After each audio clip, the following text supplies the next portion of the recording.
ल cash from operating activity जसलाई हामी सर्टकटमा के भन्छौँ भन्दाखेरि COA पनि भनिन्छ, कसैले CFOA पनि लेख्ने गरेको छ। क्याश फ्रम अपरेटिङ एक्टिभिटी जुन लेखे पनि हुन्छ, केही फरक भएन, मैले COA लेख्ने गर्छु यो भन्दा पछाडि लेख्दाखेरि। अब यसपछि यो सेल्स भित्र चाहिँ हामीले अब के गर्छौँ सबभन्दा पहिले भन्दाखेरि कस्ट अफ गुड्स सोल्ड, सरी क्याश कलेक्सन फ्रम सेल्स भित्र चाहिँ डाइरेक्ट मेथडमा ए मा हामीले सेल्सबाट स्टार्ट गर्छौँ।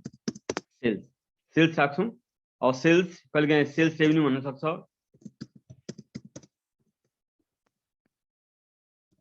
सेल्स रेभेन्यू भन्न सक्छ, कहिलेकाहीँ सर्भिस रेभेन्यू भन्न सक्छ, जुन सर्भिस अर्गनाइजेसन छ भने सर्भिस हुन सक्छ, जे होस्। यो कुरो सेल्सलाई हामीले के गर्छौँ भन्दाखेरि यसलाई हामीले लेख्ने भनेको एमाउन्ट कलममा हैन, डिटेल कलममा हो र पोजिटिभमा लेख्नुपर्छ। त्यसपछि अब भनेको हामीले यो सेल्ससँग के गर्ने त भन्दाखेरि इन्क्रिज भयो भने माइनस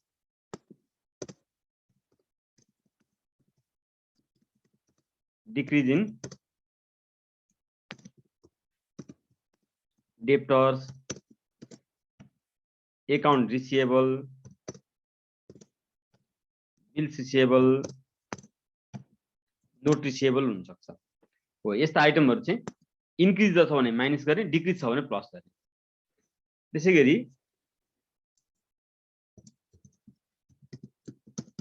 इन्क्रिज और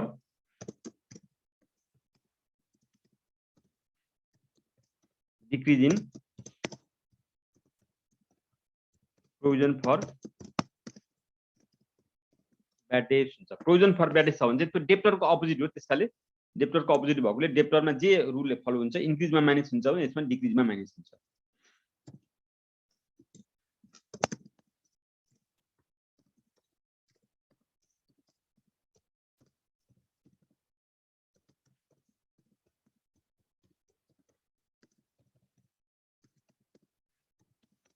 डिस्काउन्ट अलाउड यसलाई चाहिँ हामीले लेस नै गर्नुपर्छ, माइनस नै गर्नुपर्छ,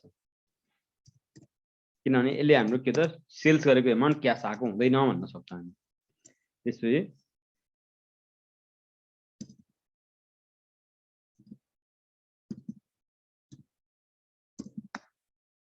यसरी हामी राख्छौँ, यसलाई चाहिँ माइनस नै हुन्छ। यसबाट अब हामीले के आउँछ त भन्दाखेरि क्याश कलेक्सन फ्रम सेल्स पनि भन्छौँ, क्याश कलेक्सन फ्रम डेप्टर्स पनि भन्छौँ, क्याश कलेक्सन फ्रम कस्टमर्स पनि भन्छौँ, cash collection from credit sales पनि भन्छौँ। सबै भनेको एउटै कुरो हो, जे लेख्दा पनि हुन्छ।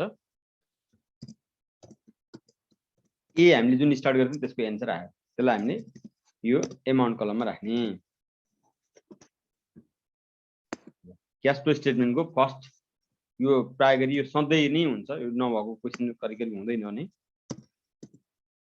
त्यसै के गर्नुपर्छ, सेल्स हेर्नुपर्छ। यो सेल्स कहाँ हुन्छ त, कि त हामीलाई एडजस्टमेन्ट दिएको हुन्छ कि त इन्कम स्टेटमेन्ट दिएको हुन्छ। इन्कम स्टेटमेन्टबाट सेल्स लिनु पर्यो, अनि यो debtor, account receivable, bill receivable, note receivable, balance सिटको एसेट साइडमा हेर्नु पर्यो, current एसेट्समा।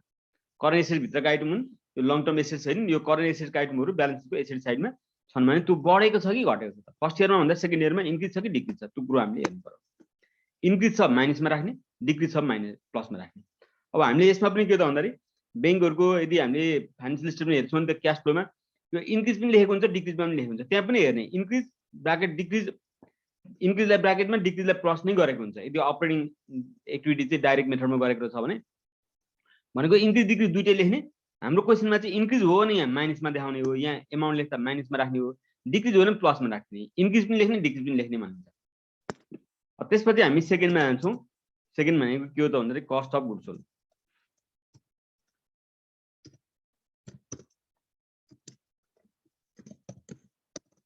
Cost of goods sold, cost of goods sold कहिले काहीँ छैन भने पर्चेज राख्ने। फेरि मैले भने पर्चेज पहिले राख्ने भन्ने होइन है, पहिलो प्रायोरिटी चाहिँ कस्ट अफ गुड्स सोल्ड हो। कस्ट अफ गुड्स सोल्ड छैन भने मात्रै हामी पर्चेज खोज्ने।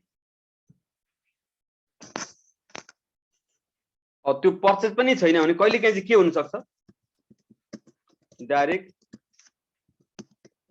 मेटेरियल पनि हुन सक्छ है यसमा यो राख्नु पर्यो यसको भ्यालुलाई हामीले के गर्नु पर्छ भन्दाखेरि ब्राकेटमा राख्नु पर्छ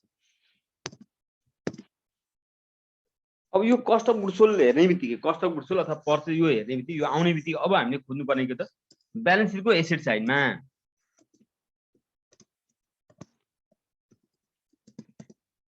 increase or decrease in inventory अथवा स्टक अथवा क्लोजिङ स्टक भनेको हुन सक्छ हो ब्यालेन्सको एसेट साइडमा स्टक अथवा क्लोजिङ स्टक अथवा इन्भेन्ट्री अथवा क्लोजिङ इन्भेन्ट्री भनेर दिएको हुन्छ इन्डिङ इन्भेन्ट्री भनेर दिएको हुन सक्छ हो ब्यालेन्सको एसेट साइड हेर्नु पर्यो त्यो इन्क्रिज छ भने त्यो माइनसमा राख्ने माइनसमा राख्ने डिक्रिज छ भने प्लसमा राख्ने त्यसपछि ब्यालेन्सको लाइफ साइडमा हेर्नुपर्छ increase decrease in creditors bills payable accounts payable notes payable के छ त्यो हेर्नुपर्छ त्यसलाई यो चाहिँ लाइफ साइडको आइटम चाहिँ डिक्रिज हो भने चाहिँ क्याश आउटफ्लो गर्छ कसरी अहिले हामी फेरि डिस्कस गरौँला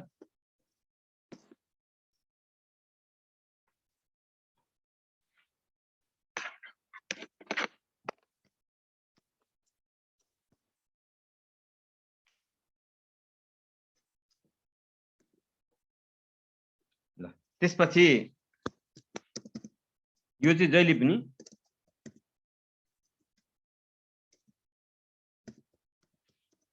डिस्काउन्ट रिसिभ छ भने डिस्काउन्ट रिसिभ छ भने यसलाई चाहिँ हामीले प्लस नै गर्नुपर्छ यो प्लसमा पनि हुन सक्छ माइनसमा पनि हुन सक्छ यो चाहिँ जहिले प्लसमै हुन्छ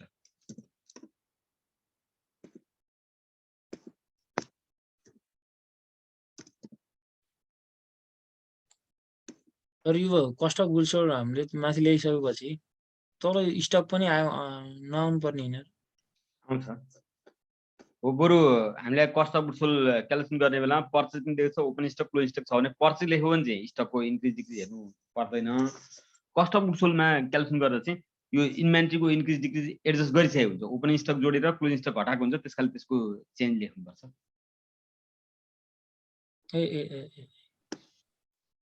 ल यसबाट के आउँछ त भन्दाखेरि क्याश पेड टु सप्लायर्स अथवा क्याश पेड टु क्रेडिटर्स अथवा क्याश पेड फर पर्चेज पनि भन्न सकिन्छ यो भनेको हाम्रो बी भयो यसको एमाउन्ट प्राय गरी के त माइनसमा आउने गर्छ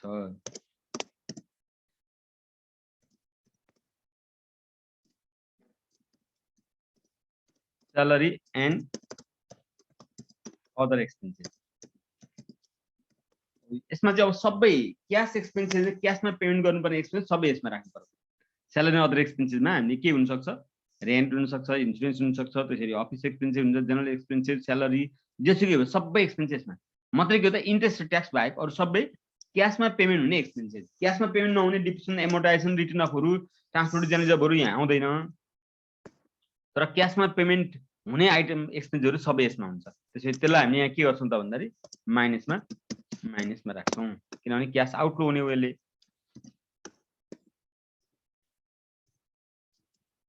अब यसमा पनि हामी के हेर्छौं भन्दाखेरि इन्क्रिज और decrease in prepaid expenses prepaid expenses भने चाहिँ यो हामीले यसो ध्यान दिनु दिएन एसेट साइडको आइटम जहिले पनि इन्क्रिज हो भने माइनस हुन्छ किन म अहिले फेरि त्यसो डिस्कस गरौँला अहिले चाहिँ हामीले लेख्यौं अनि लाइफ साइडको आइटम डिक्रिज हो भने माइनस हुन्छ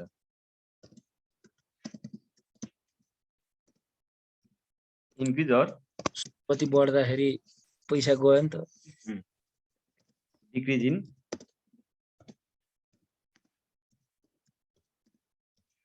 आउटस्ट्यान्डिङ एक्सपेन्स यसमा हेर्ने त्यति नै हो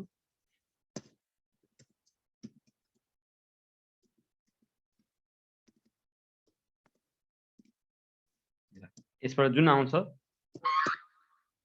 त्यो भनेको के हो त भन्दाखेरि cash paid for salary and other. अहिले हेडिङ मात्रै स्यालेरी अदर एक्सपेन्सेस भने हाम्रो क्वेसनमा चाहिँ रेन्ट भनेर छैन, रेन्ट लेख्दा हुन्छ। अफिस एक्सपेन्सेस भनेर छैन, अफिस एक्सपेन्सेस लेख्दा हुन्छ।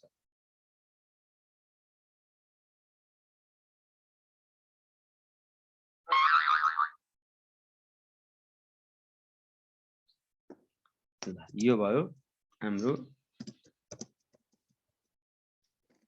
सिक्वेन्स।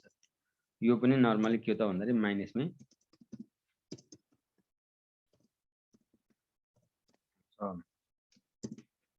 अब हामी जान्छौँ इन्ट्रेस्टमा।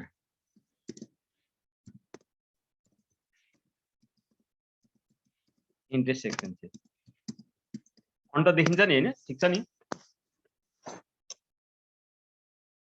इन्ट्रेस्ट एक्सपेन्सेस यो भनेको ठिकै छ। इन्ट्रेस्ट अन लोन हुन सक्छ, इन्ट्रेस्ट अन डिबेन्चर हुन सक्छ, सेक्युर्ड लोन, जेसुकै होस् इन्ट्रेस्ट एक्सपेन्सेस भनेपछि त्यो भइगयो। यो पनि हाम्रो पेमेन्ट गर्ने एमाउन्ट हो, एक्सपेन्सेस हो, त्यसकाले यसलाई पनि माइनसमा हामी राख्नु पर्यो। योसँग पनि अब हामीले के हेर्नु पर्छ भन्दाखेरि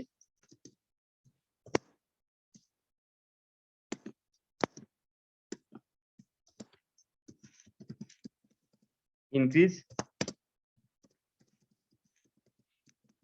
decrease in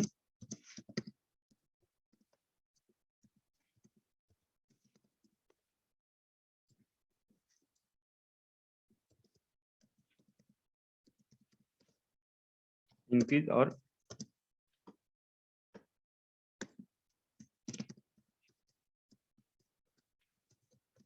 decrease in outstanding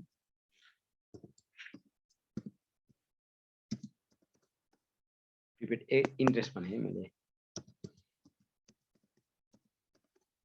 यसरी हामी राख्छौँ।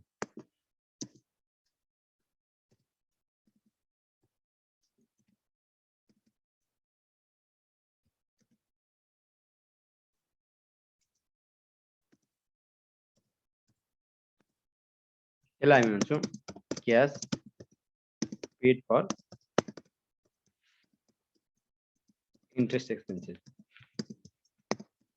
Cash paid for interest expenses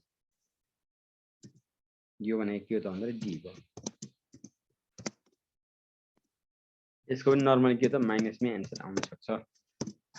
अब हामी अझै अपरेटिङ एक्टिभमा दुईटा छ, ट्याक्सको लागि र एक्स्ट्रा अर्डिनरी आइटम्स। त्यो हामी नेक्स्ट स्लाइडमा हेर्छौँ। त्यसको लागि मैले यही स्लाइड कपी गरेँ।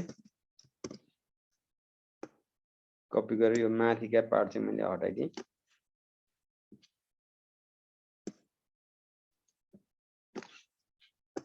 ल ईमा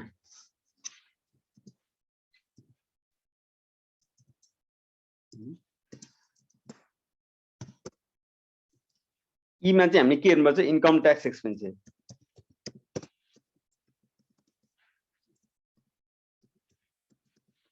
हो यो इन्कम ट्याक्स एक्सपेन्सेस भनेको हामीलाई कहिलेकाहीँ इन्कम स्टेटमेन्टमा इन्कम ट्याक्स एक्सपेन्सेस भन्छ। हामीले जुन अहिले इन्कम स्टेटमेन्ट बनाउन जाने नि योभन्दा अगाडि हो, त्यसमा चाहिँ इन्कम स्टेटमेन्टमा सबभन्दा लास्टमा प्रोभिजन फर ट्याक्स राख्छ नि, हो त्यही हो। यो प्रोभिजन फर ट्याक्स कहिलेकाहीँ ट्याक्स नै भएको हुनसक्छ इन इन्कम स्टेटमेन्ट। मैले इन्कम स्टेटमेन्ट भने इन्कम रिटर्न अर्निङमा होइन, इन्कम स्टेटमेन्टमा हामीले प्रोभिजन फर ट्याक्स अथवा ट्याक्स भनेर चाहिँ हामीले कहिले हामीले गरेर लास्ट हो। तर क्वेसनले दिँदा चाहिँ के त जति बेला पनि दिएको हुनसक्छ अथवा एमाउन्ट मात्रै दिएको हुनसक्छ। हो त्यो भनेको यहाँ हो। यो पनि के त माइनसमै राख्ने हो। यो भित्र पनि अब हामीले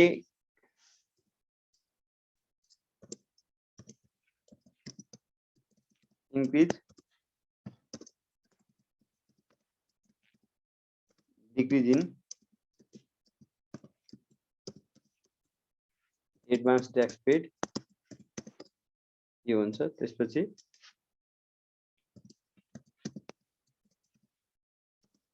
increase decreasing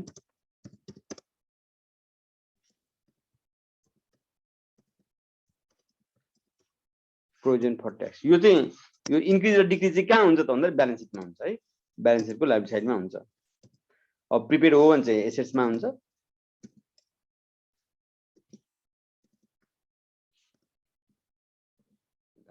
यसबाट जुन आउँछ यो के हो त भन्दाखेरि क्याश पेड टु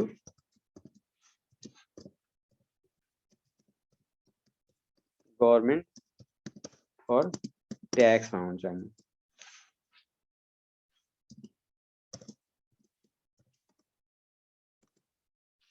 यसको पनि एमाउन्ट कहिले काहीँ चाहिँ यो प्लसमा भइदिन्छ, होइन भने माइनसमै हुन्छ।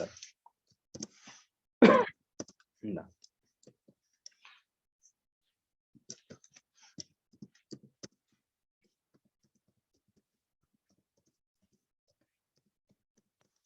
Extra ordinary items.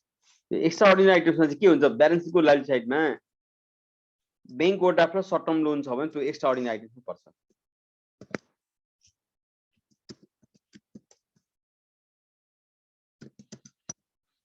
increase decrease in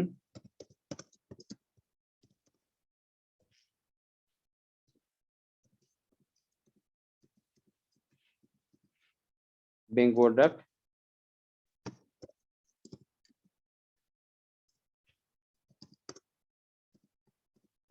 short term loan। Bank overdraft short term loan चाहिँ ब्यालेन्सको लाइबिलिटी साइडमा छ र त्यो चाहिँ इन्क्रिज डिक्रिज छ भने चाहिँ त्यसलाई यहाँ ल्याउनु पर्छ एक्स्ट्रा अर्डिनरी आइटम। किनभने यो सर्ट टर्म लोन अथवा बैंक ओभरड्राफ्ट भने के हो त, डे टु डे हो त, हो यो लङ टर्म होइन नि, हो डे टु डे हो। तर यो डे टु डे हो भने त यो माथिको कुनैसँग पनि एडजस्ट भएन, त्यसकाले गर्दा यसलाई हामी एक्स्ट्रा अर्डिनरी आइटम्स भनेर हामी राख्नुपर्ने हुन्छ। हो यसको एमाउन्ट चाहिँ प्लसमा पनि आउन सक्छ, माइनसमा पनि आउन सक्छ। मैले यहाँ लेख्थेँ प्लस पनि लेख्थेँ, त्यो प्लसमा पनि हुन सक्छ।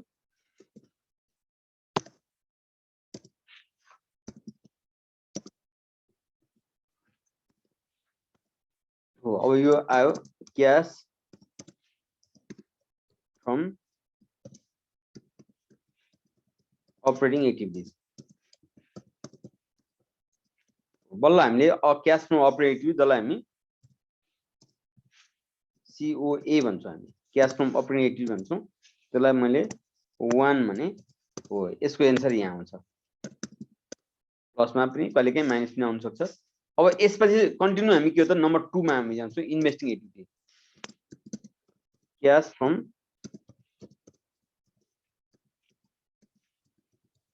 इन्भेस्टिङ एक्टिभिटिज, यसलाई हामी CIA भन्छौँ, क्याश फ्रम इन्भेस्टिङ एक्टिभिटी। कसैले CFIA पनि भन्छौँ, cash from financial cash from investing activity भनेर चाहिँ CIA लेखे पनि हुन्छ। क्याश फ्रम इन्भेस्टिङ एक्टिभिटी यस्तो पनि लेख्ने गरेको पाइन्छ, एउटै हो। अब यो क्याश फ्रम इन्भेस्टिङ एक्टिभिटीमा के पर्छ त्यो कुरो यहाँ लेख्नु पर्यो। इन्भेस्टिङ सबभन्दा पहिले त sale of fixed assets, sale of fixed assets अथवा इन्भेस्टमेन्ट, फिक्स्ड एसेट अथवा इन्भेस्टमेन्ट बेचेको छ भने त्यो यहाँ आउने भयो, प्लसमा आउने भयो।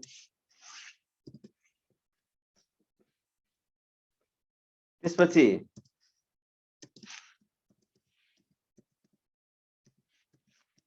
इन्ट्रेस्ट एन्ड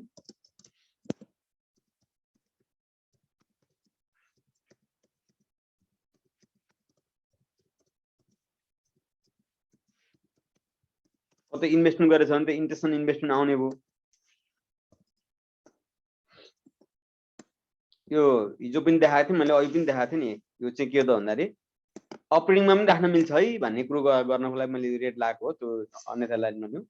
यसले पनि के हो त अपरेटिङ राख्ने हो भने सेल्स भन्दा तल आउँछ, अपरेटिङमा नराख्ने हो भने के हो त भन्दाखेरि इन्भेस्टिङमा यहाँ आउँछ।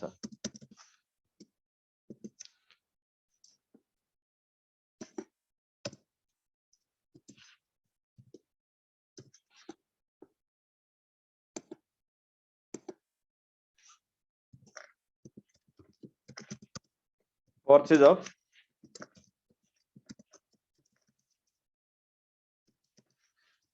assets and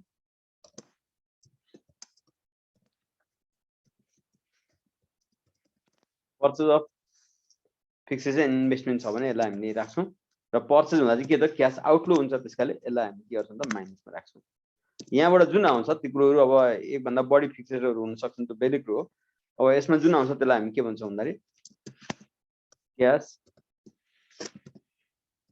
from investing activities भन्छ यो इन्भेस्टिङ एक्टिभिटी CIA लामो हुँदैन यसलाई मैले 2 भने यसको एन्सर प्राय गरी मोस्टली के हुन्छ यो नेगेटिभमा हुने गर्छ हुन्छ नै भने ग्यारेन्टी गर्न खोजेको होइन तर नेगेटिभमा हुने गर्छ त्यसै अब हाम्रो बाँकी रहेको त फाइनान्शियल एक्टिभिटी त्यसको लागि मैले यसैलाई कपी यही फर्मुला कपी गर्छु र माथिको डिलिट गरिदिन्छु financial एक्टिभिटीमा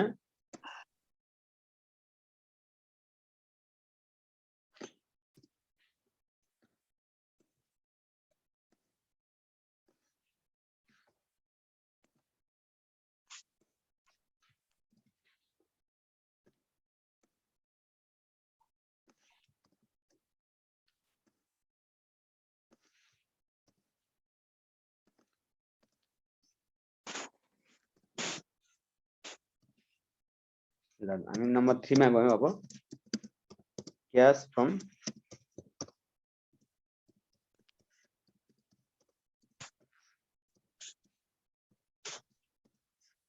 financial activities cash from financial activity CFA भन्छौँ हामी अथवा यसैलाई के पनि भनिन्छ cash flow from financial CFA पनि भनिन्छ cash flow from financial activities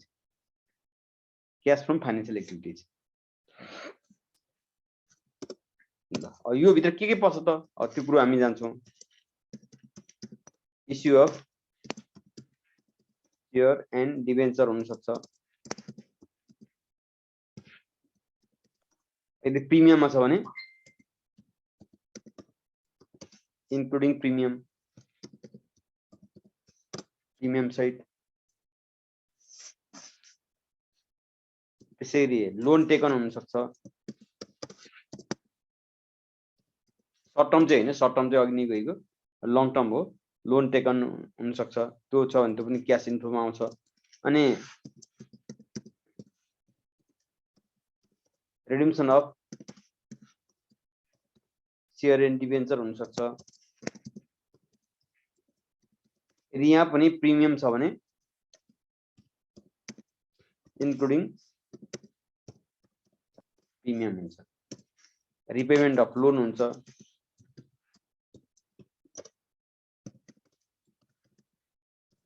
repayment of loan हुन सक्छ र यसमा अर्को भनेको डिभिडेन्ड पेड हुन्छ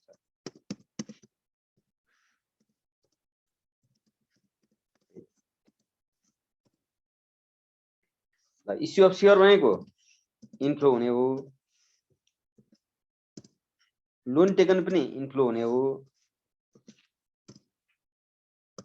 रिडिम्सन अफ डिबेन्चर शेयर डिबेन्चर यो के आउटफ्लो हुन्छ रिपेमेन्ट अफ लोन पनि हाम्रो क्याश आउटफ्लो हुन्छ रिपेमेन्ट डिभिडेन्ड पेड पनि आउटफ्लो हुन्छ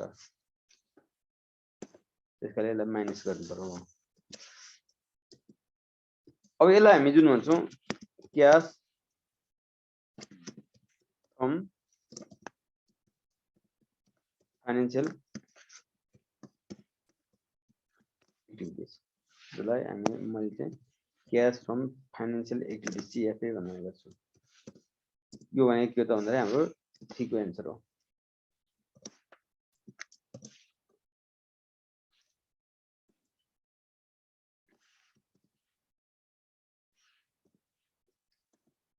यो चाहिँ प्लसमा पनि आउन सक्छ माइनसमा पनि आउन सक्छ भन्न सकिन्छ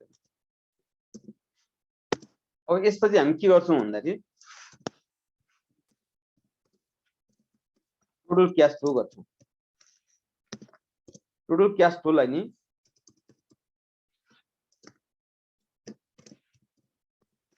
टोटल क्याश फ्लो लाई चेन्ज इन क्याश पोजिसन भनिन्छ चेन्ज इन क्याश पोजिसन भन्नु टोटल क्याश फ्लो भन्नु यति हो यो भने कसरी निकाल्छौं त भन्दाखेरि 1 प्लस 2 को एन्सर प्लस 3 को एन्सर, त्यो तीनटालाई हामी जोड्छौँ। अपरेटिङको एन्सर कति छ, इन्भेस्टिङ एन्सर कति छ, फाइनेन्सियलको एन्सर कति छ, त्यो हामी हेर्छौँ। जस्तै यो मानिलिउँ 1,80,000 रहेछ, यो रहेछ 2 लाख नेगेटिभमा रहेछ, अनि क्यास फ्रम फाइनेन्सियल एक्टिभिटी के त भन्दाखेरि 60,000 प्लसमा आएछ अरे सपोज। भने टोटल क्यास फ्लो कसरी गर्ने त, यो 1 + 2 + 3 भनेको यो र यो जोड्ने, यो तीनटा जोडाएको त यो त माइनसमा छ, त्यसकाले यो चाहिँ माइनस गर्नु पर्यो। 180 र 60 गरेर 240 को 240 मा 2 लाख माइनस हुँदा के त 2,40,000 चाहिँ प्लसमा हुने भयो। यति गरिसकेपछि अब हामी के गर्छौँ भन्दाखेरि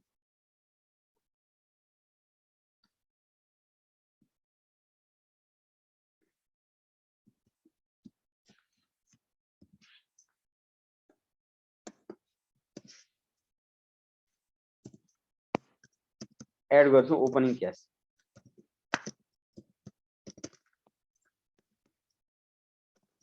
opening cash and cash cash equivalent भन्छौँ। ओपनिङ क्यास एन्ड क्यास इक्विभ्यालेन्टलाई यहाँनिर हामीले जोड्ने हो भने जुन आउँछ त्यो भनेको closing cash and cash equivalent आउँछ। र जुन कुरो चाहिँ हामीले के त क्वेसनमा दिएको एन्सर, क्वेसनमा यदि क्यास फ्लो बनाउनलाई ब्यालेन्स सिट अथवा इन्कम स्टेटमेन्ट चाहिँ इक्वल छ भने अथवा हामीले आफूले बनाएको छ भनेदेखि त्यो इक्वल आउनुपर्छ। त्यहाँ हामीले जुन क्यास फ्लो दिएको हुन्छ त्यो बराबर आउनुपर्छ। ल यो हो क्यास फ्लो स्टेटमेन्टको फर्मेट, जुन चाहिँ डाइरेक्ट मेथडमा। यहाँसम्म हाम्रो केही डिस्कस गर्नुपर्ने केही छ भने, अब क्यास फ्रम अपरेटिङ एक्टिभिटीमा मात्रै हो डाइरेक्ट र इन्डाइरेक्टमा फरक हुने भनेको यो दुईटा स्लाइडमा, यहाँ अपरेटिङ एक्टिभिटी यहाँ छ अनि यो स्लाइडमा पनि इन्भेस्टिङ एक्टिभिटी यहाँ अलिकति मिक्स भएको छ। यहाँसम्मको पार्ट भनेको त यो चाहिँ क्यास फ्रम अपरेटिङ एक्टिभिटी, यो र अघिल्लो स्लाइड र क्यास फ्रम अपरेटिङ एक्टिभिटी चाहिँ के हुन्छ भन्दाखेरि इन्डाइरेक्ट मेथडमा डिफ्रेन्ट हुन्छ, तर त्यहाँबाट आउने क्यास फ्रम अपरेटिङ एक्टिभिटीबाट आउने एन्सर चाहिँ सेम नै हुनुपर्छ फेरि।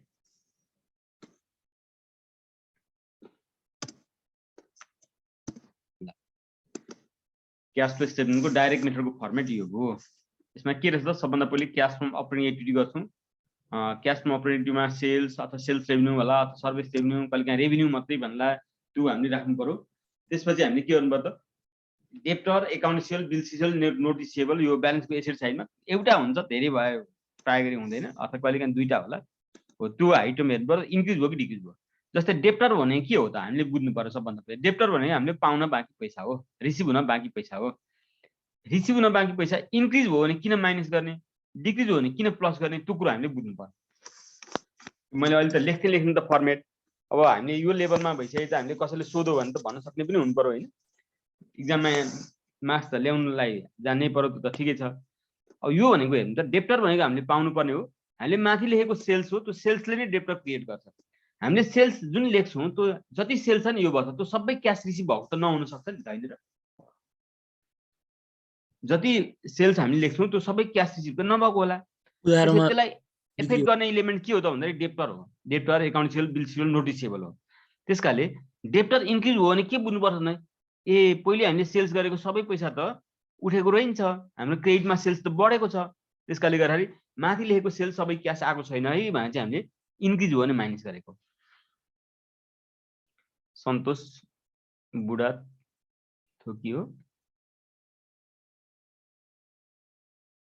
सर। अनि सर हामीले यसमा यो त्यो सेल्स र जुन सेल्स रेभेन्यू देखाएको छौँ नि सर, त्यो क्यास सेल्स देखाउने होइन सर, त्यो होइन, टोटल सेल्स देखाउने हो। यसभित्र क्यास सेल्स पनि क्रेडिट सेल्स पनि दुईटै पर्छ। यदि त्यो क्यास सेल्स हामीले देखाउँथ्यौँ भनेदेखि त्यो डेप्टर र उसमा घरबाट देखाउनु पर्दैन थियो होइन सर? हो त्यो त हो, तर क्यास सेल्स भना दिएको हुन्छ, तर अघिल्लो वर्षको क्रेडिटमा भएको पैसा यो वर्ष उठिन सक्छ, त्यो कुरोलाई पनि कन्सिडर गर्नुपर्ने भएकोले गर्दाखेरि हामीले के गर्नुपर्छ भन्दाखेरि सेल्स राख्दा टोटल सेल्स राख्ने।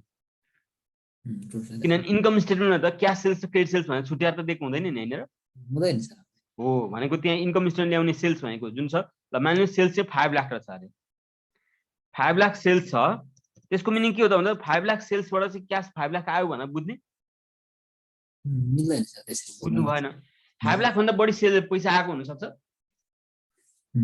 बढी आएको हुन सक्छ अघिल्लो वर्षको बाँकी हुन सक्छ नि सर हो अघिल्लो वर्षको डेप्टर र यो वर्षको बेचको डेप्टरमा चाहिँ डेप्टर घट्यो भने अघिल्लो वर्षको डेप्टर पनि यो वर्ष कलेक्सन भएको छ भनेर बुझ्न सकिन्छ त्यसकाले घट्यो भने के त भन्दाखेरि प्लस गर्नुपर्छ हो 5 लाख ल डेप्टर घटेको रहेछ अघिल्लो वर्ष चाहिँ 1,40,000 थियो अहिले चाहिँ दोस्रो वर्ष सेकेन्ड इयरमा चाहिँ 1,20,000 छ भने 20,000 ले के त डेप्टर घटेको छ त्यसो के हो त क्यास कलेक्सन फ्रम सेल्स कति भयो त भन्दाखेरि सेल्स यो वर्ष सेल्स 5 लाख थियो अघिल्लो वर्षको सेल्स पनि कलेक्सन भएर चाहिँ हामीले सेल्सको बहानाबाट हामीले क्यास कति कलेक्सन भन्छ 5,20,000 भन्छ यसरी हामीले बुझ्नुपर्छ हुन सक्छ सेल्स के हो त डेप्टर चाहिँ बढेको पनि हुन सक्छ बढेको रहेछ मान्नु फर्स्ट इयरमा डेप्टर चाहिँ 60,000 रहेछ सेकेन्ड इयरमा डेप्टर चाहिँ के त भन्दा 35,000 रहेछ भने के भयो त भन्दा 25,000 ले सरी फर्स्ट इयरमा डेप्टर चाहिँ 60,000 रहेछ सेकेन्ड इयरमा डेप्टर चाहिँ 85,000 रहेछ भनेको 25,000 ले बढ्यो नि हैन बढ्यो भने के हो त भन्दाखेरि हामीले अहिले माथि लेखेको 5 लाख सेल्स सबै पैसा आइसकेको छैन है किनभने यो वर्ष सेल्स गरेको पैसा उठेको रहन्छ 25,000 बढ्यो डेप्टर होइन भने त सुरुमा जति थियो ल 60,000 डेप्टर भने मैले सुरुमा डेप्टर 60,000 थियो अहिले पनि 60,000 नै रहेछ भने के बुझ्नु पर्यो ए पहिलेको पैसा बराबर अहिलेसम्म आएको रहन्छ यो वर्षको जति सेल्स हो सबै क्यास आएछ भनेर बुझ्न सकिन्थ्यो होला तर हामीले यहाँ त्यो बुझ्नु भएन हामीले के बुझ्नु पर्यो त भन्दाखेरि ए 25,000 ले डेप्टर बढेछ त्यसो मिनिङ के हो त्यो 25,000 हामीले लेखेको सेल्स भएर 25,000 आएको छैन भन्नु त्यति बेला हामीले के गर्नु पर्थ्यो होला 4,75,000 लेख्नु पर्थ्यो होला अब यहाँ इन्क्रिज इन स्टकलाई किन गरेको अघि मजाले भनेको कुरो सही हो कि कस्ट अफ गुड्स सोल्ड भनेर चाहिँ लेखिसकेपछि इन्भेन्ट्रीलाई लेख्नुपर्छ भन्ने कुरा आएको हो कस्ट अफ गुड्स सोल्ड भनेर लेखिसकेपछि नि इन्भेन्ट्री लेख्नुपर्ने हो कस्ट अफ गुड्स सोल्ड दिएको छैन भने पर्चेज दिएको होला हो पर्चेज दिए पनि त्यो पर्चेजभित्र त्यो इन्भेन्ट्री एडजस्ट गरिसकेको छ भनेर बुझ्नुपर्छ त्यसकाले त्यति बेला पनि स्टकको चेन्ज ब्यालेन्स सिटबाट देखिन्छ भने त्यसलाई राख्नुपर्छ कहिलेकाहीँ पर्चेज पनि नभएर कस्ट अफ गुड्स सोल्ड भने डाइरेक्ट मेटेरियल भनेर देख्नु सक्छ त्यो डाइरेक्ट मेटेरियल भनेको पनि के बुझ्नु पर्यो डाइरेक्ट मेटेरियल कन्ज्युम हो भन्नुभयो त्यसमा ओपनिङ क्लोजिङ त्यसमा एडजस्ट गरिसकेको छ भनेर बुझ्नुपर्छ त्यसकाले त्यो भनेको त्यहाँ दिएको भनेको चाहिँ हामीले कस्ट अफ गुड्स सोल्डको एमाउन्ट लेख्ने हो त्यसमा ओपनिङ र क्लोजिङ एडजस्ट भइसकेको हुन्छ त्यसमा हामीले के बुझ्नु पर्छ भन्दा यो वर्ष त्यो इन्भेन्ट्रीमा भएको चेन्जले चाहिँ के भयो त क्यास इन्फ्लो भयो कि आउटफ्लो जस्तै इन्भेन्ट्री चाहिँ इन्क्रिज छ भने के बुझ्नु पर्यो भन्दाखेरि ए एडिसनल अझै इन्भेन्ट्रीको त थप किनिएछ भने त्यसले क्यास गयो भने चाहिँ त्यसलाई माइनस गर्ने भनेको क्यास अझै गयो किनभने हामीले ल मानिलिउँ 1,40,000 को इन्भेन्ट्री थियो फर्स्ट इयरमा सेकेन्ड इयरमा 2 लाख को भयो भने 60,000 ले बढ्यो नि हो बढेको स्टक भनेको के हो त यो वर्ष थप किनेको हो त्यसरी बुझ्नुपर्छ घट्यो भने के हो त भन्दाखेरि ए पुरानो स्टक नै अहिले बेचेर क्यास रियलाइज गरियो होला भने चाहिँ माइनस गर्नुपर्ने हुन्छ अनि यो क्रेडिटर्स भनेको तिर्नुपर्ने पैसा तिर्नुपर्ने घट्यो भने के हो त पैसा तिरियो अनि घट्यो नि नतिरिकन पैसा त घट्दैन नि त त्यसकाले डिक्रिजमा माइनस हुन्छ तर तिर्नुपर्ने पैसा चाहिँ बढेको छ भने के हो त ए होइन माथि पर्चेज गरेको पैसा सबै तिरिसकेको रहन्छ त्यसकाले माथि लेखेको सबै पैसा क्यास आउटफ्लो होइन रहेछ त्यसकाले त्यो जति बराबरले क्रेडिटर्स अथवा bills payable accounts payable notes payable बढेछ त्यो यहाँ जोड दियो भने के त त्यसको लागि पैसा चाहिँ हाम्रो कति गएछ त भन्ने त्यसलाई देखाउँछ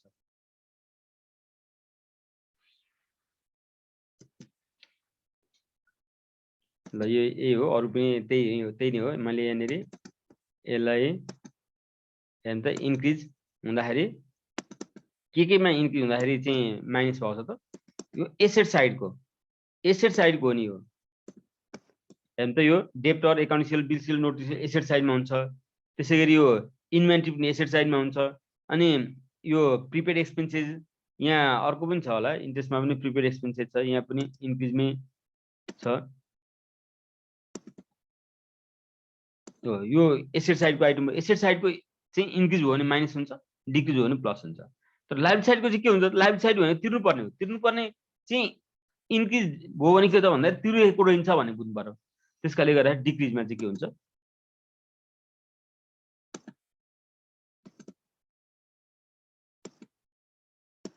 डिक्रिजमा चाहिँ के त माइनस हुन्छ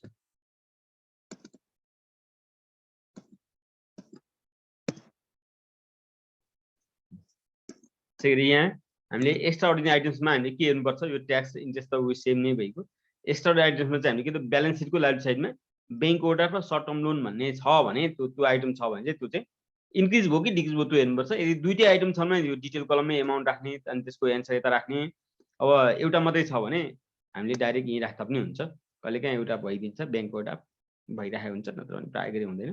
त्यसबाट क्यास फ्रम अपरेटिङ एक्टिभिटी आयो। इन्भेस्टिङ एक्टिभिटीमा हामीले के हेर्छौँ, ब्यालेन्सको एसेट साइडको आइटम हेर्छौँ। त्यसमा हामीले के भन्यौँ त भन्दाखेरि purchase of fix asset, sales of fix asset, dividend receive, interest receive, यो कुरो चाहिँ हामीले के हो त कहिलेकाहीँ पर्चेज एन्ड सेल्स भनेर क्वेसनले दिएको होला, कहिलेकाहीँ चाहिँ हामीले यसको अकाउन्ट पनि बनाउनुपर्छ, त्यसमा हामी जान्छौँ। तर कहिलेकाहीँ हामीलाई अकाउन्ट बनाउनु नपर्ने पनि हुन्छ।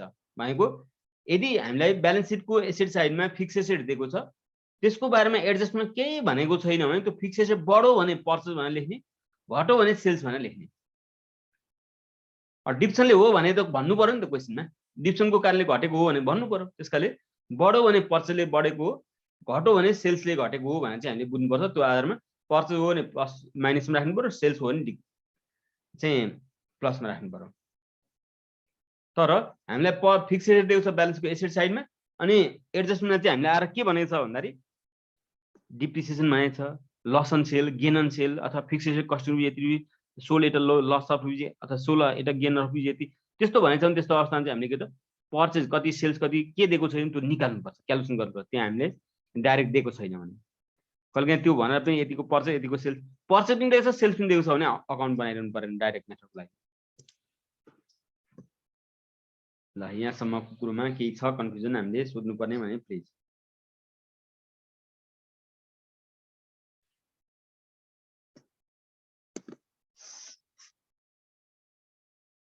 अनि यसमा पनि ब्यालेन्सको लाइफ साइडको आइटममा पनि सेयरहरू बढेको छ भने त्यो इस्यु अफ सेयर हो, घटेको छ भने रिडिम्सन अफ डिभेन्चर हो हैन। सेयरमा इक्विटी सेयर त घटेको हुँदैन, कि बढेको हुन्छ कि बरु नो चेन्ज होला बेग्लै कुरो। तर सेयर इक्विटी सेयर त घटेको हुँदैन, तर प्रिफरेन्स सेयर त घटेको हुन सक्छ। त्यसकाले यहाँ रिडिम्सन अफ सेयर एन्ड डिभेन्चर भनेर चाहिँ मैले लेख्ने, तर यो सेयर चाहिँ इक्विटी सेयर होइन, प्रिफरेन्स सेयर हो। लोन रिपेमेन्ट हुन सक्छ, यो ब्यालेन्सको लाइफ साइड लोन छ, बढेको रहेछ भने लोन टेकन हो, माथिमा जानु पर्यो, घटेको छ भने के त भन्दा लोन पेड हो।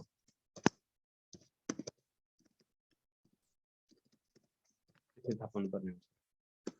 लोन टेकन कति बेला हो त?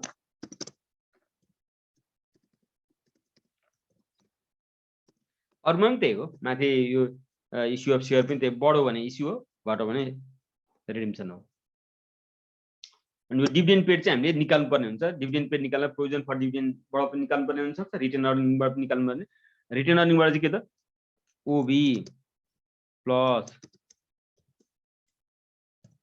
Net profit after tax minus CB गरेर हामीले यदि दिएको रहेछ भने चाहिँ हामीले यसरी डिभिडेन्ड पेड निकाल्नु पर्ने हुन्छ।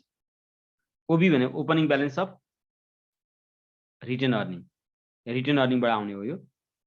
अनि plus net profit after tax minus closing balance गर्नुपर्छ। यही ठाउँमा कहिलेकाहीँ चाहिँ प्रोभिजन फर डिभिडेन्डबाट गर्ने हो भने त्यहाँ पनि के त opening balance plus provision minus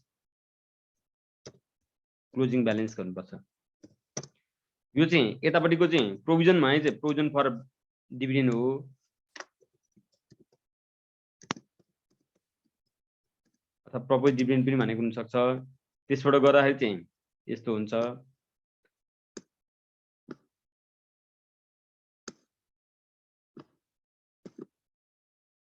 opening balance of provision for bad debts कति छ, यो प्रोभिजन फर ब्याड डेट सरी प्रोभिजन फर डिभिडेन्ड अथवा प्रपोज डिभिडेन्डको ओपनिङ ब्यालेन्स कति छ ब्यालेन्स सिटमा हुन्छ। यो क्लोजिङ ब्यालेन्स कति छ त्यो राख्नु, यो पनि ब्यालेन्स सिटमा हुन्छ। यो चाहिँ एडजस्टमेन्ट अथवा इन्कम स्टेटमेन्ट हुन्छ प्रोभिजन फर डिभिडेन्ड चाहिँ, अथवा प्रपोज डिभिडेन्ड भनेको हुन सक्छ। त्यो आधारमा डिभिडेन्ड पेड निकाल्नु पर्ने हुन सक्छ। कहिलेकाहीँ चाहिँ के त भन्दा त्यो प्रोभिजन फर डिभिडेन्डको इन्फर्मेसन नै छैन, अब हामीले के त रिटर्न अर्निङ हेर्नुपर्ने हुन्छ। हिजो अर्कै क्लासमा होला हो, यो चाहिँ के त रिटर्न अर्निङको ओपनिङ ब्यालेन्स प्लस यो भनेको ब्यालेन्स सिटको लाइफ साइडमा रिटर्न अर्निङ भनेको हुन्छ हो, त्यसको ओपनिङ ब्यालेन्स ल्याउने। अनि income statement net profit after tax छ अथवा नेट इन्कम भनेको छ भने त्यसलाई जोड्ने, माइनस त्यो ब्यालेन्स सिटमा भएको क्लोजिङ ब्यालेन्सलाई हामीले घटाउने हो भने त्यहाँबाट के आउँछ डिभिडेन्ड पेड आउँछ। ल यो हो डाइरेक्ट मेथडको फर्मेट। अब त्यसपछि हामी भोलि चाहिँ इन्डाइरेक्ट मेथडको फर्मेटमा हामी जान्छौँ, त्यसपछि हामी प्रब्लम नै स्टार्ट गर्छौँ। ल यहाँसम्ममा केही छ भने डिस्कस गरौँ, हामीसँग धेरै टाइम छैन, 5-7 मिनट बाँकी छ, त्यसकाले इन्डाइरेक्ट मेथड नथालौँ।